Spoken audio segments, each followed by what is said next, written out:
अस्सलाम वालेकुम वरहमतुल्लाहि वबरकातुहू। शादी के बाद दुल्हन ने गाड़ी मांगने वाले दूल्हे को कही ऐसी बातें जिसको सुनकर दूल्हा फूट फूट कर रोने लगा। जी हाँ, आज की इस वीडियो में हम आपको एक ऐसा ही सच्चा वाक़या बताने वाले हैं जिसको सुनकर आप लोग भी हैरान और परेशान हो जाओगे। इसीलिए आप इस वीडियो को आखिर तक जरूर देखें और अगर आप भी दहेज मांगने वालों के सख्त खिलाफ हो तो आप इस वीडियो को दिल से एक लाइक करके आगे शेयर जरूर कर दें ताकि दहेज मांगने वालों की आंखें खुल सके। तो चलिए शुरू करते हैं। गुजरात के अहमदाबाद के दो परिवारों में लड़का और लड़की की मंगनी हुई, यानी कि सगाई हुई।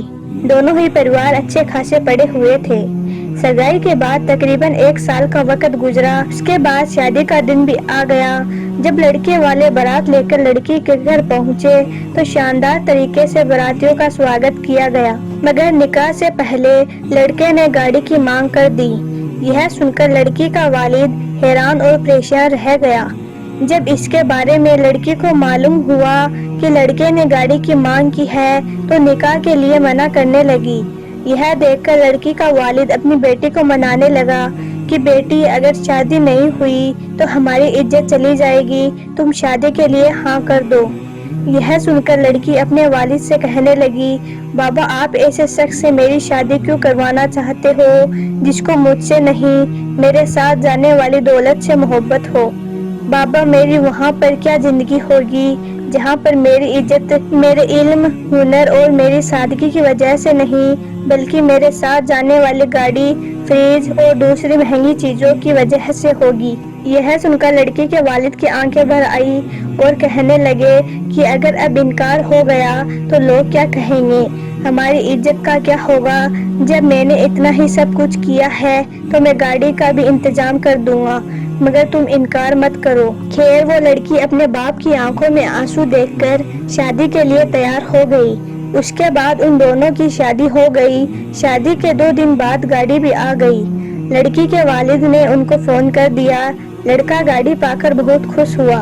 उसके बाद वो अपनी बीवी को बिठाकर अपने घर जाने लगा।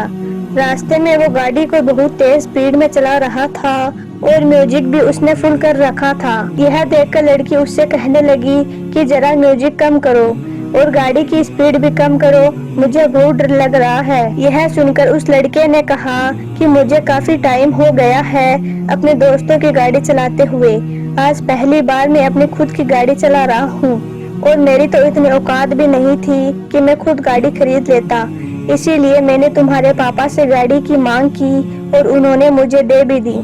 इसीलिए आज मैं बहुत खुश हूँ। वो दोनों आपस में बातें कर ही रहे थे कि इतने में उसका ध्यान भटका और सामने उसके एक भिखारी आ गया। उसको टक्कर लगने ही वाली थी कि लड़की चिल्ला उठी और लड़के ने गाड़ी घुमा दी और भिखारी बच गया। उस लड़के ने गाड़ी रोकी और गाड़ी से उतरकर जोर जोर से उस भिखारी को गालियां देने लगा। यह देखकर लड़की को बहुत बुरा लगा और वो गाड़ी से उतरकर भिखारी के पास गई और उसको उठाया तो उसको पता चला कि वो भिखारी अंधा है। उसके बाद उस लड़की ने उस भिखारी को बताया कि बाबा, हमारी नई नई शादी हुई है, हम लोग बातों में मशगूल थे, इसीलिए हमारा ध्यान भटक गया, आप हमें माफ कर दो। और उस लड़की ने उस बाबा को 100 रुपये दिए और कहने लगी, बाबा, हमारी शादी की मिठाई खा लेना। वो लड़की उस भिखारी से बात कर रही थी कि इतने में वो लड़का बोल पड़ा कि तुम जैसे लोगों की वजह से ही ये भिखारी सर पर चढ़ते हैं। ये लोग ऐसे होते हैं जो जानबूझकर गाड़ी के आगे आते हैं ताकि इनको बाद में पैसे मिल सके।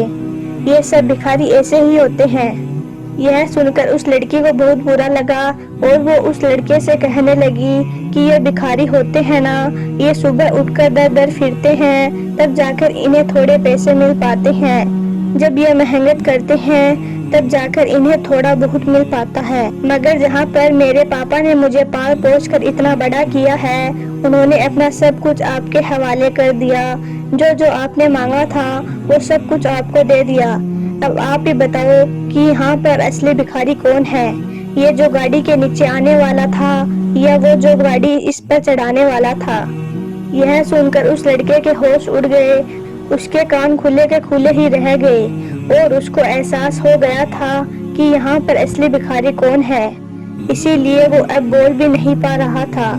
اس کو پتا چل چکا تھا کہ یہاں پر اصلی بھکاری تو میں خود ہوں۔ لڑکی کی ان باتوں کو سن کر رونے لگا۔ یاد رکھیں، اسلام میں دہیج کا کوئی رواج نہیں ہے۔ اسلام میں نکاح کا رواج ہے۔ آؤ سب مل کر ایک نیا سماج بناتے ہیں اور دہیج جیسی برائیوں کو ختم کرنے کی شپث لیتے ہیں۔ جو اصلی مرد ہوگا وہ تو خود کمائے گا اور خود کے دم پر ہی سب کچھ خریدے گا۔ حرام کے نوالوں سے نہ تو آج تک کسی کا پیٹ بھرا ہے اور نہ ہی کبھی بھرے گا۔